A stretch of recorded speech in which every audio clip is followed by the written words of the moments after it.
તો રાજુલા તાલુકાના વડગામ નજીક ધાતરવડી નદીમાં પૂર આવ્યું છે અને વડગામ નજીક પાળો તૂટે તેવી શક્યતા છે અને મોટું જોખમ છે અને એટલા માટે તંત્રની ટીમ અત્યારે વડગામમાં પહોંચી છે। પાળો તૂટશે તો નીચાણવાળા વિસ્તારમાં નુકસાનની શક્યતાઓ અત્યારે સેવવામાં આવી રહી છે। જે પ્રકારે પાણીનું સ્તર છે આપ જુઓ તે પાળો તોડી નાખે તે પ્રકારની સ્થિતિ છે અને જો આવું થયું તો પછી જે નીચાણવાળા વિસ્તારો છે તેને વધુ પ્રભાવિત કરશે આ પાણી। વડગામ નજીકની ધાતરવડી નદીમાં પૂર છે ને તેને કારણે આ સ્થિતિ સર્જાઈ છે। આમ ચોમાસું મોડું આવ્યું છે પરંતુ જે પ્રકારે આવ્યું છે સૌરાષ્ટ્ર અને દક્ષિણમાં તે ધોધમાર આવ્યું છે।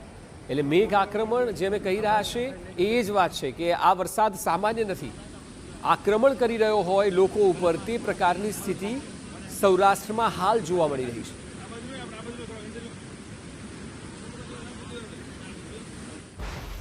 ધારીના ગ્રામ્ય વિસ્તારમાં મુશળધાર વરસાદ છે, જિલ્લામાં અવિરત વરસાદ છે અને એટલા માટે ડેમો પણ છલકાયા છે।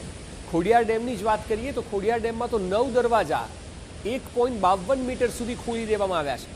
ડેમના દરવાજા ખોલવામાં આવતા 40થી વધુ ગામોને એલર્ટ કરવામાં આવ્યા છે। અવિરત વરસાદથી ડેમમાં 31,000 ક્યુસેક પાણીની આવક થઈ છે। શેત્રુંજી, હેમરાજીઓ આ બંને નદીમાં ઘોડાપૂરની સ્થિતિ સર્જાઈ છે। જ્યારે ડેમના દરવાજા ખોલવામાં આવે એટલે પાણીનું સ્તર વધે છે અને ત્યારે કાંઠા વિસ્તારમાં જે લોકો હોય નદીઓના અને નીચાણવાળા વિસ્તારોમાં તે તમામને પહેલેથી એલર્ટ કરી દેવામાં આવે છે કે આવી સંભાવનાઓ છે, આપને નુકસાન થઈ શકે છે। એટલે જે લોકો સ્થળાંતરિત થઈ જાય પહેલાં તે લોકોનું એટલું રિસ્ક નથી હોતું, પરંતુ જે લોકો જોતોની સ્થિતિમાં હોય છે, અવઢવમાં હોય છે, તેઓને રેસ્ક્યુ કરવા પડે છે। અને ખાસ કરીને મહિલાઓ હોય, બાળકો હોય ને વૃદ્ધો, તેમના પડકાર વધી જતા હોય છે અને તેમના ઉપર પ્રશાસનનું વધારે ફોકસ રહેતું હોય છે કે તેમને રેસ્ક્યુ વહેલામાં વહેલી તકે કરવામાં આવે।